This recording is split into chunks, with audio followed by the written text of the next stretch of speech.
Hey YouTube, welcome back to the channel. So we're doing another one of these little talky videos. I will flip the camera around, so to speak, and do a little bit of a screen share in the second portion of this. And I'll probably put a little timestamp in there for you so that you can check it out, because I want to talk about a couple of things. And from the title, you'll know what I'm talking about. But just to be clear on this, I originally wanted to make a video talking about eBay's new collection beta. And I may bring it up a little bit in this video, to be honest with you, because it is pertinent to it. Part of the reason I was interested in it because I've spent the last couple of days playing with it a little bit more extensively, and it's one of those things where I found it very interesting to see the different takes that people have on it. But one of the things that was a bit of a reoccurring theme is that I do feel like a lot of folks are making a bigger deal out of it than it is currently. Now, just to be clear, I may do a separate video from it related directly to it, but just long story short, I think it's a very interesting idea. It's intriguing what eBay is trying to do with it, and I think the potential is there. But it's one of those things where it's not something that I would probably review right now, only because it's a beta. And it very much feels like a beta. It's one of those things where there's a bunch of ideas that are just getting started and need to be fleshed out a little bit more. But there's a lot of things missing. Like if you just compared it objectively as a tool, it's bad as a tool today. The potential is there. The infrastructure is being built. You can definitely see it's one of those things like looking at a house that needs to be renovated. You can see it's got good bones. Like, you know, if I do this and I put this over here and I take care of this thing right here, this has potential. It's what eBay does going from here that makes it kind of interesting. It's kind of a shot across the bow to the market movers and the card ladders, but at the moment they only had one cannonball. So that the shot across the bow was it. Now, eBay has the resources to be able to reload and then make it a lot more interesting in short order. And if they decide to play some tricks and withhold some data, they could make it more difficult for the other players in the space. And being free is always a good thing. It's one of those things that makes it interesting. But at the moment, it's not really a competitor. It's not even a complement, really, because at the moment it lacks too many features. And like I said, I'd love to just do a little separate deep dive on it, just to talk about some of the missing pieces of it. But again, the potential is there. So it's one of those things where I'm not going to dismiss it out of hand, because if eBay does a couple of things really quick, in short order, they can make it very interesting very fast. And then it suddenly becomes a very viable and interesting comparison to be able to compare it to some of the other players in the space. But what I want to focus on today was the same kind of concept. It was where Card Ladder has announced that they released a new feature. And I didn't get a chance to look at this until later on, early this afternoon. I had the email this morning, I just didn't get a chance to read it. And I wish I had, because I would have loved to kind of start writing out a little something for the video ahead of time. But I will include in the description a link to Sports Cards Anonymous, who already did a video just outlining some of the basic ideas. And what makes it interesting is that he did go into the white paper as well, going through some of those pieces as well, so that it's going to be a little deeper dive than kind of what I'm going to do. I want to focus on a couple of specific things about it, some high-level stuff. And I have reached out to Chris from Card Ladder just to see if we can have a discussion about it, because there are some things that I'd love to ask, some thoughts. So what I'm going to do for now is I'm going to stick with some first impression thoughts on this and kind of speak to where I see it in the current space of where Card Ladder is doing its thing and then Market Movers is doing its thing. So a couple of things. In the past, I've had Chris and Josh from Card Ladder on my channel before.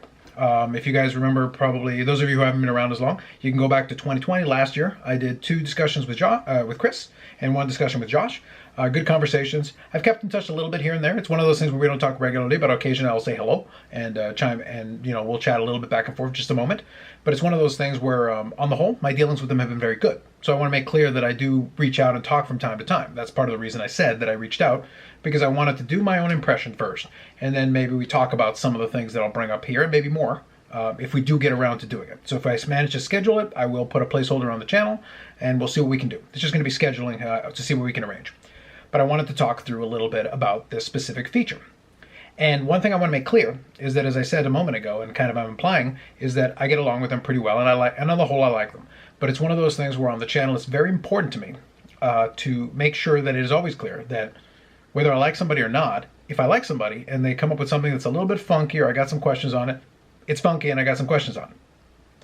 Simultaneously, in the same vein, if it's somebody who I hate them, or I hate their guts, I think they're the devil incarnate, but they have a good idea, well, give the devil their due. If they've come up with something interesting, they've come up with something interesting. But I think that's how you have to play it, because I want to look at an idea on its own merits. I really don't care who delivers it. I'm more interested in the merits of the idea. And that's where the focus is going to be here on this one. So long story short, I'm not going to bore you with the whole white paper, but I will show you a couple of little bits into it when I do flip it around. But just conceptually, just so you understand, the feature was what they call objective pricing. Now, let me kind of explain where this idea comes from here. This is a playoff and an extension on the old predictive pricing model. Now, if you do remember my discussion with Chris, I'm always a little murky on predictive pricing because of the pitfalls, and because specifically all the different things that can go wrong in a predictive pricing model because it relies on certain things. And they've done some enhancements to it over time, added some components to it. And in this case, they've combined the player index, which is something they've done recently. And I can go into a little more detail in a bit. But for now, just understand that a player index is basically a group of cards, and it's just following kind of the relative pricing of the cards in general. Basically trying to get a little bit of a snapshot of the market of a certain player. So you start off with a baseline, and then if the market, quote unquote, based on the calculation goes up 20%, you start off with an index of 1,000, 20% brings it up to 1,200. And that's how you kind of play along. It's like a Dow Jones Industrial Average. You're basically taking the components of it and using them as an indicator of whether the market's up or down. Now you have to do a lot of stuff in order to try to equalize it, because if one card goes up and it's a relatively insignificant card, you don't want it to completely torpedo the index, whether it's up or down. But at the same time, if a bigger card goes, it could have a more of an indicator. So the idea that if a card or cards go up for a player, maybe they got into an all-star team for the first time, maybe they've started playing better, they were on the bench and now they're a starter and they're playing great, they're playing at an all-star level. Well, then logically, if a couple of their cards start going up, like their rookies and things like that, well, some of their other cards will start to go up too. That is logical. But where it falls apart, and there's a couple of different spots here where it's a bit problematic, is that it's not a uniform move. Just because you can run a calculation, which you can use a lot of equalization, you can try to figure out how it works. So let's say the market overall is 20% increased just in this player, and you've got a card that's $100. That doesn't mean it's going to go to 120. You can put a prediction on it that says, based on this movement, it'll go to 120, but at the same time, it could be 140. It could be 115, it could be 110, it could be 105, or it could just stay flat because for whatever reason that card isn't that popular. There's so many little micro factors to this that completely throw any attempt at using a unified move for prediction. It makes it very difficult. And there are some other challenges that this brings up as well. But just at the highest level, trying to put it all together into this one index and trying to use that as any kind of an indicator for prediction is rife with problems. And I also to this day continue to question the wisdom and even the attempt of trying to do any prediction at all. Really, at this point, as far as a data analytics tool, the benefit of a data analytics tool, and this is a key piece here that I want to get to. I want to make sure I say it in this portion of it while you're looking at me, because I want to talk through this piece for a second. The key to an analytics tool is basically to tell you the news. It's not to tell you the future. It's not supposed to be Miss Cleo. It's not trying to, predict the future. What it's supposed to be doing is it's supposed to be the news. It's supposed to tell you what already happened, because that's how you were able to take a look. The average user my recommendation would always be the same. The average user, if you're going to use a tool like this, whether it's card ladder or market movers, it doesn't matter. Whether you're using Terra Peak, whether you're just looking stuff up on, Sell the Peak, 130 Point, any of the free ones that are also available to you. If you're going to do that, what you're really trying to do is you're trying to look up recent sales on certain things. Where it gets complicated is if the card's a little bit rarer, because that's where you're trying to figure out, okay, so if the last comp was 2 years ago, where do I put the pricing on it now? But there's still some issues that can come across when you're trying to use formulas and trying to apply that to it and trying to put a guess based on math. It's an interesting experiment, but it's still rife with certain problems that you're going to have with it. But the point is, in this attempt to try to come up with this idea, you're basically playing a bit of an experiment, but you're putting it prominently in front and center at something that an average user, it would only create a little bit of confusion for them and muddy the waters. And it's not only what it is and what its limitations are, it's the positioning of it that makes it a little bit tricky. And that's one, they all go together. It's one of those things where if you're a more sophisticated user who can read between the lines and you want to read the white paper and you do all that, you will have a better understanding of what the limitations are. And you will understand that it's probably not something you should be using actionably. In fact, I would recommend against it. I would never action based on any predictive model. Doesn't matter who comes up with it. But again, a predictive model in a data analytics tool like this, I see the value as being very minimal. I don't really care about your prediction on the price. Because for the most part, you should be just using it as far as comps is concerned. And the thing with comps as well, just in comps in general, again, regardless of what tool you use, comps are a guide. Just because the last 5 of them sold for $100 doesn't mean I'm going to pay $100. Maybe the dealer will absolutely be hold hardball, and that's the last one out there for a while, and I really want it badly enough, maybe I'll pay 100 or 120 or 125.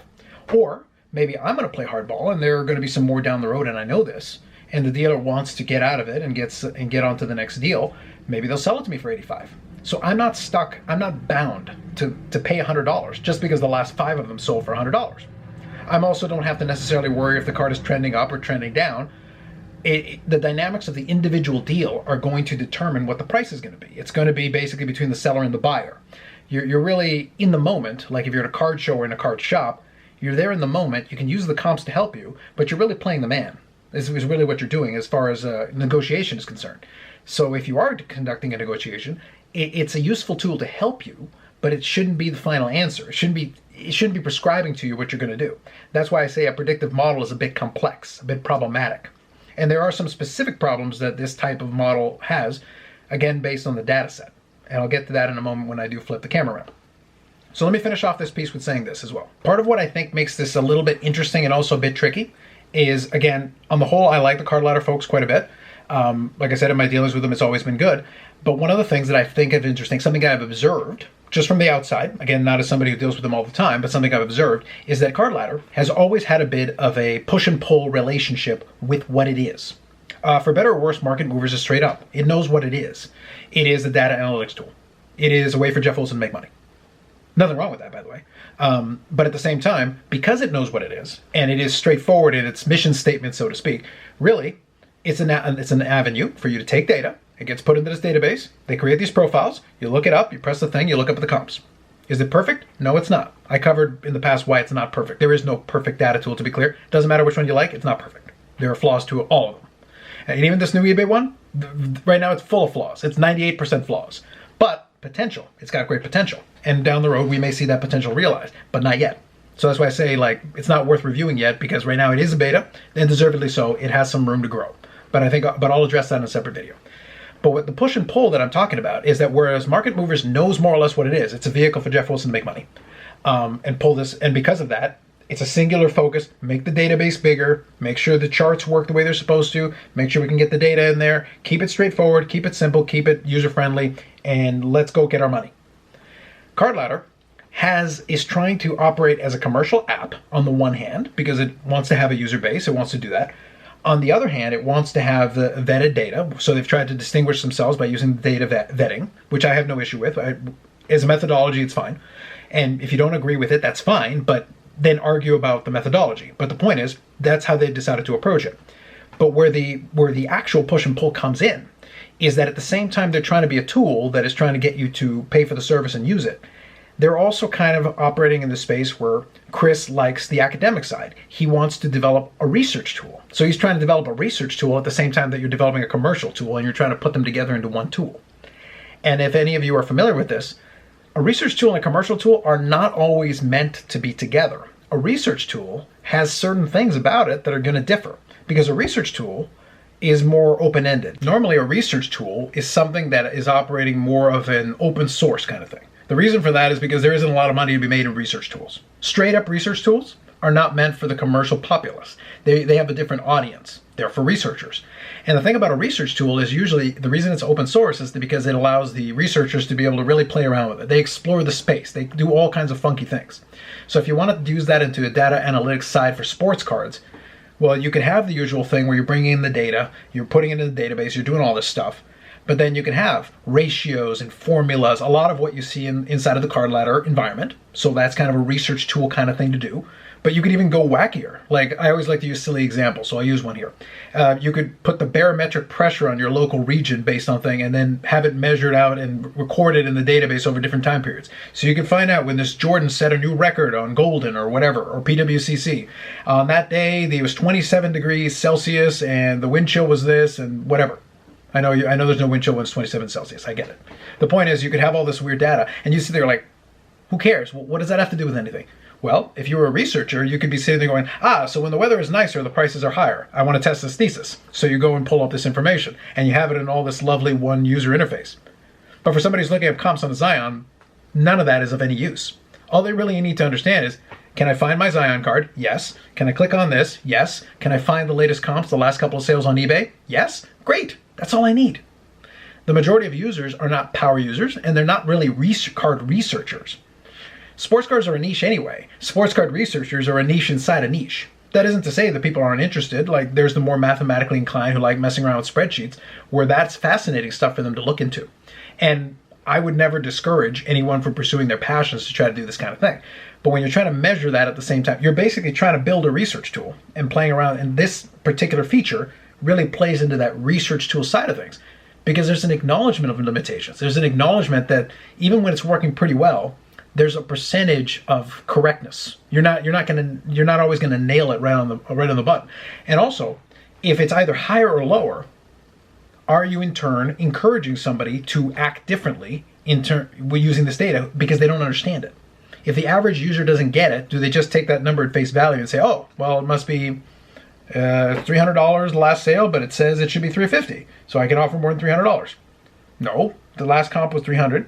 If you can get it for $280, try to get it for $280. That's my recommendation. Try to get it for $280. Try to get it for $260. You never know. You might be able to pull it off if you come across the right seller on the right day. The point is, there are a lot of little limitations that it creates, and that's where I'll show you a couple of silly examples that I'm going to pull straight from the tool when I do the screen grab portion. But the overarching point is, this push and pull relationship between the desire to build a research tool and the desire to have a commercially viable data analytics tool are not always going to agree. And sometimes you do sense that there is a little bit of that going back and forth, where you kind of have to pick what you are. And long-term viability-wise, the commercial tool is probably going to make more sense.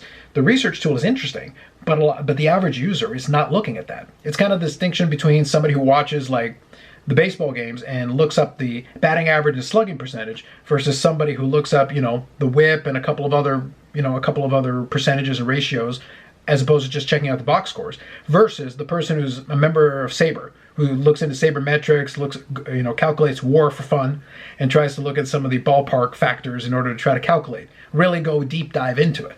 These are three very distinct types of people, from the casual to the super hardcore. There is a time and a place for all of them, but what you find yourself with is that if you're trying to cater to all audiences simultaneously, you never completely are able to put your focus in the area where it probably needs to be the most.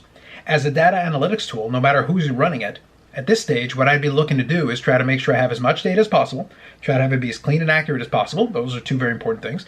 And I'd be trying to make sure that my number of profiles are scaled up so that I can cover as many different areas as possible.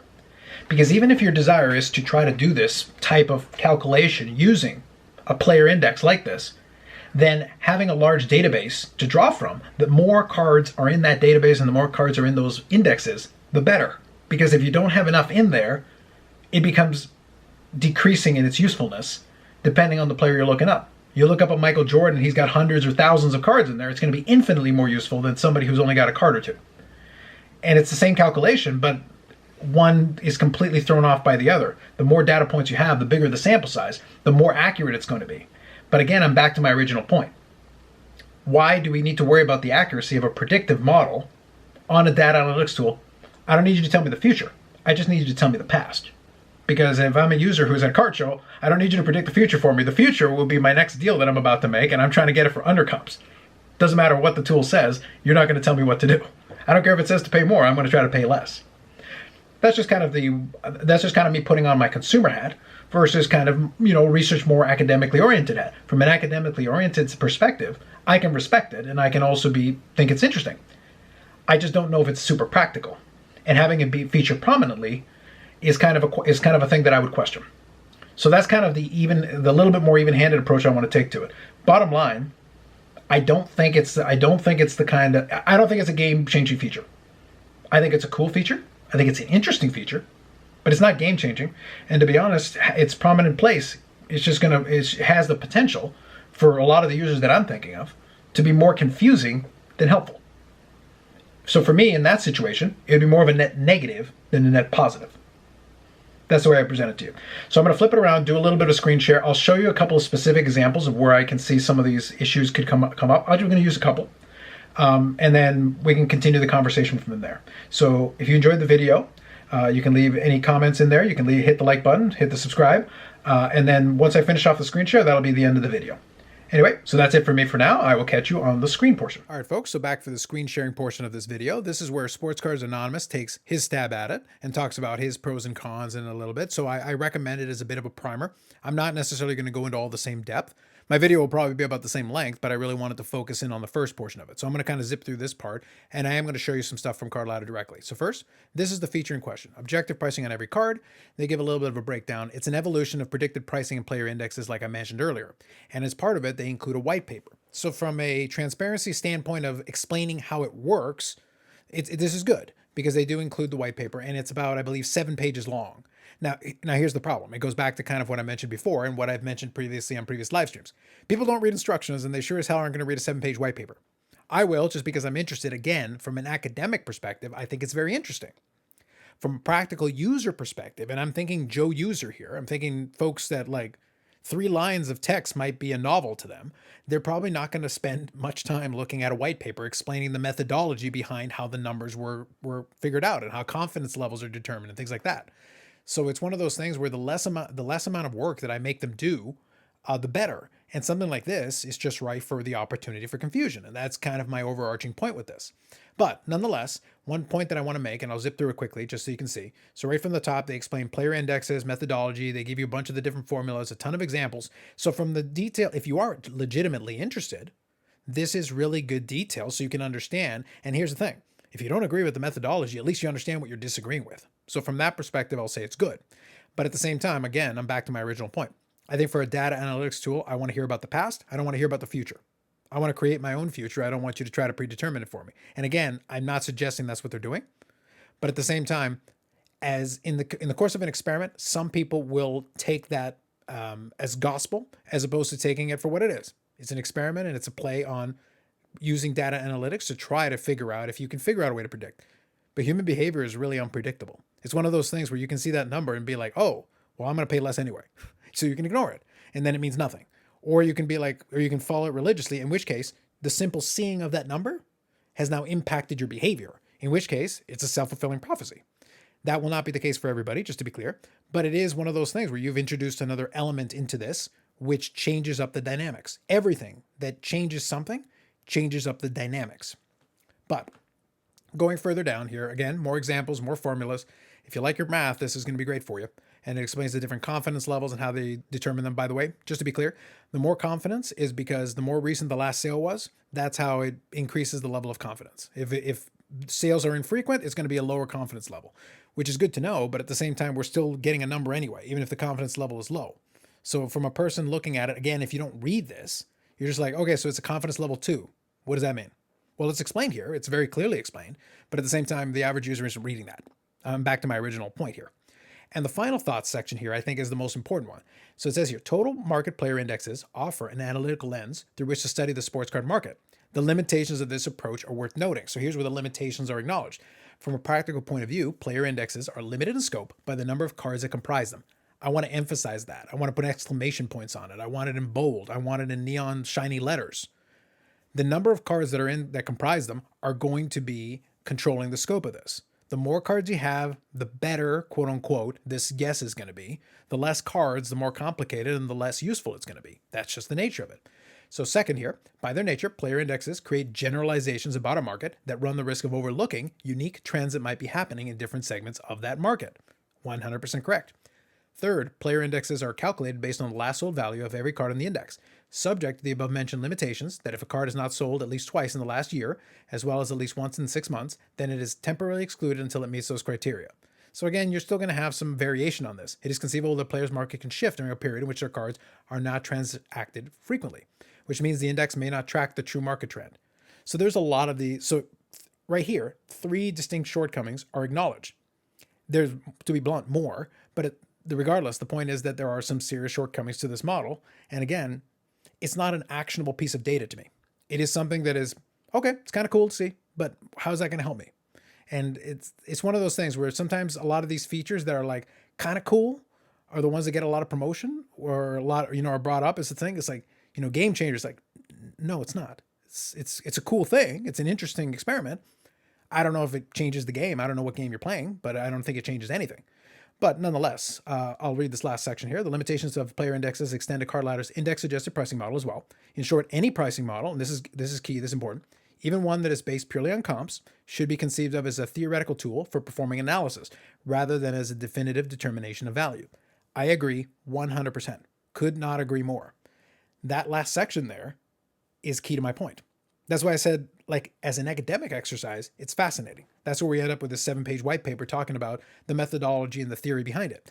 But as an actionable piece of data, it's not. It's one of those things where, like, but it's still there. You've got a tool that is available commercially to somebody that has these academic and research elements to it for analysis, but your average user isn't necessarily trying to get into card analysis. They just want the comp on the latest ion. That's why I say, like, the audience is, there's an audience, and then there's an audience you're kind of catering to, but you're also kind of trying to cater to this other audience, and they have very distinct needs, and you're trying to take care of both of them at the same time.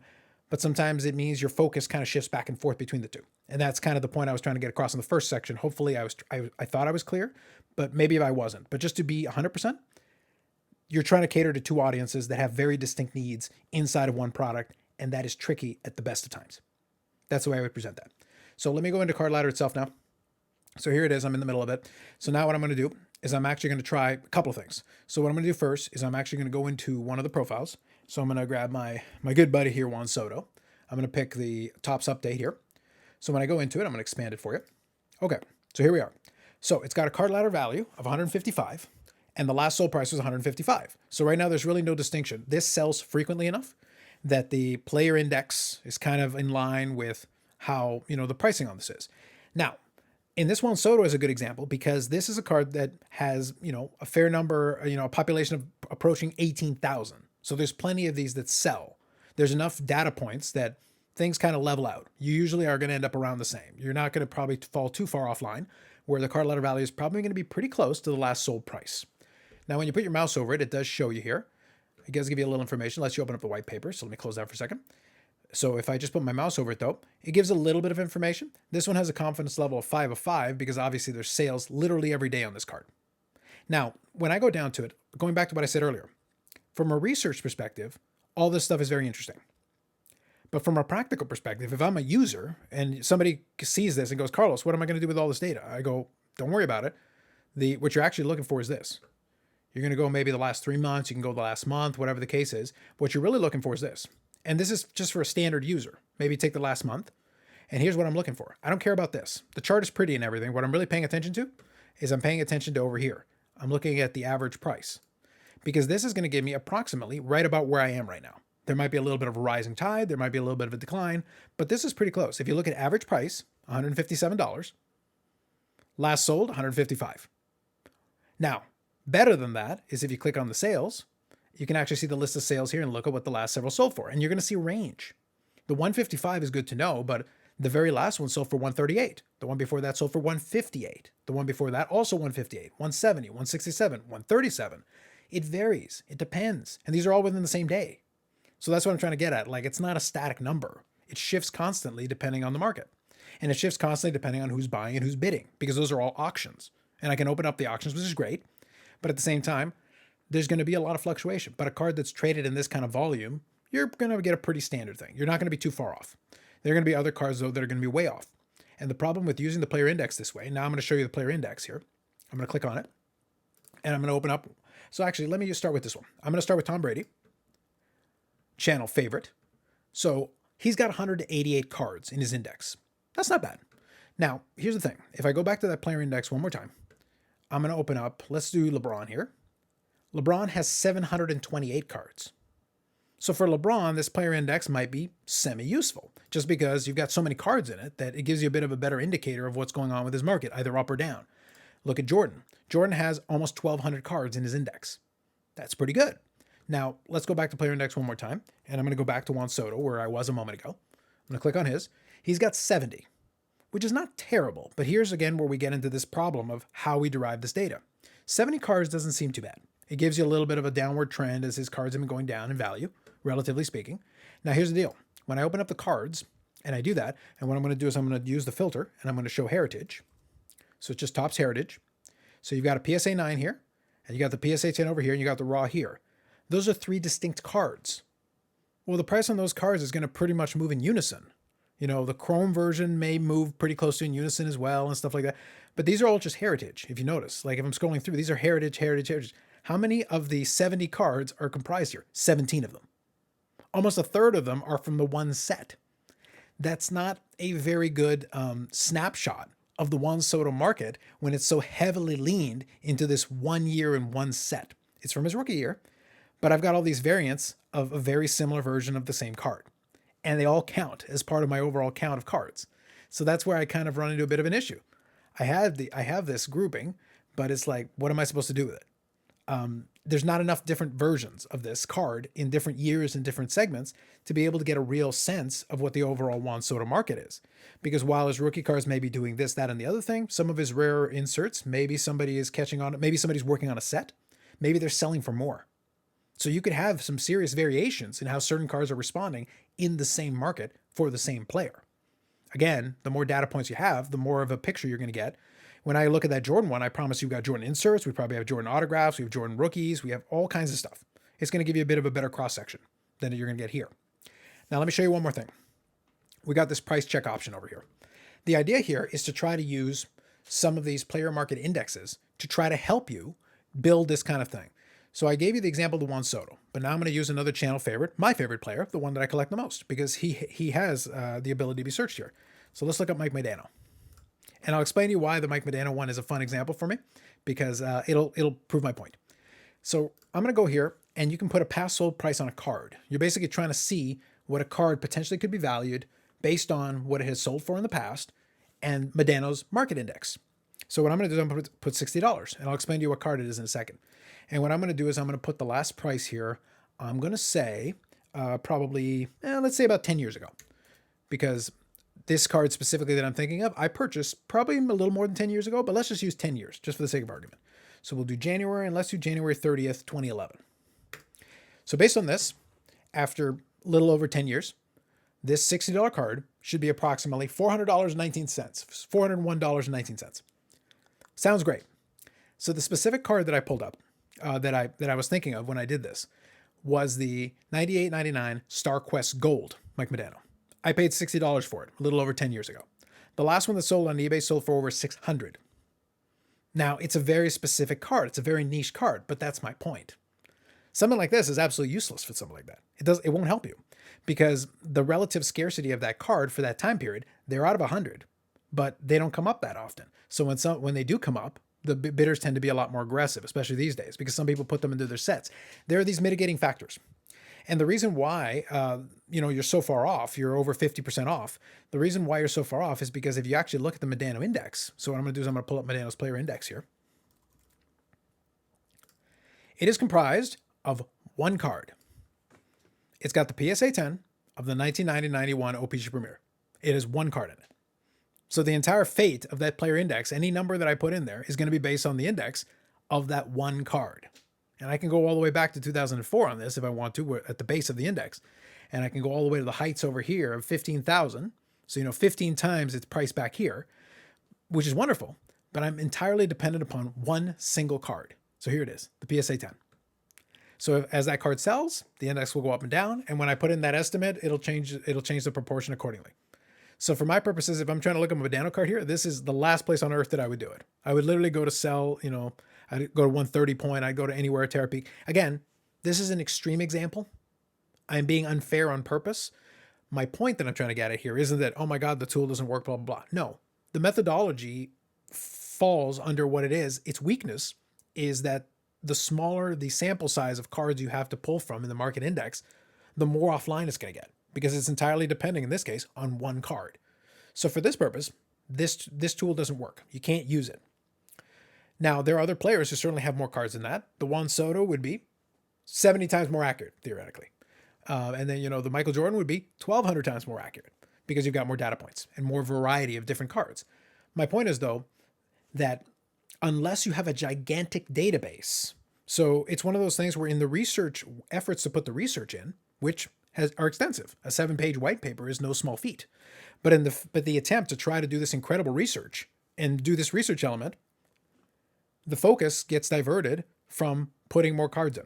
The scalability of increasing the size of ironically, the research portion, this interesting experiment they did, becomes more accurate the bigger the database is, but all the resources that go into coming up with these formulas and these ideas are time that is being used over there, where the database needs to be increased over here to make it more useful down the road. Now, obviously, you can say that, hey, the focus can now shift. This has been done. And that's fine. But my point is that, again, it's not an actionable number. I can't use this price check. Medano is only one example. There are other players who certainly have more cards in the database who probably would be a little bit better off, but we're still going to have some discrepancies because of that. I can't use this. It's one of those things where you kind of still have to go with your gut. You have to kind of go with like, okay, find as similar a card as you can and try to find the price of it as most recent that you can find it. And at the end of the day, it's still up to you and the seller to try to come up with a number that you're both happy with. It's the exact same situation we were at in the past. It hasn't changed. That's why I say this tool is one of those, and this applies for market movers as well. All I really want from this tool as a consumer, as a person who's interested in analytics and research and stuff like that, it is interesting to me. I am legitimately interested in it. But as a consumer, when I go in there, I want to be able to go in, I want to be able to find the player, I want to be able to look at my card, see what the last couple sold for, and if I'm standing at a card show, that's the part that I need, not the price check feature. I need the card to be in the database. I need to be able to click on here, find this. All right, the last one sold for 155. They're hovering right around there. Okay, can I offer you 145? Sure, I'll take it. Awesome.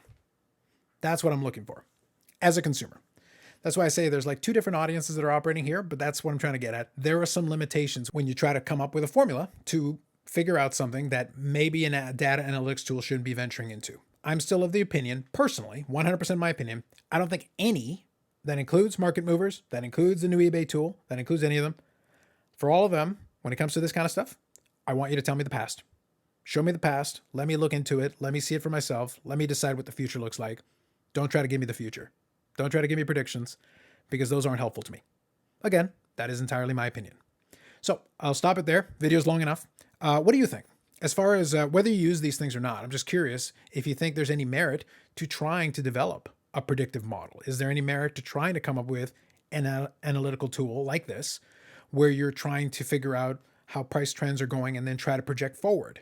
Or is it something where your main focus is you're a consumer and you just want to know what they've been selling for so far and get the information from the past? I'd be curious to your thoughts on that. So we'll leave it at that. Thanks as always for watching. We'll catch you in the next one.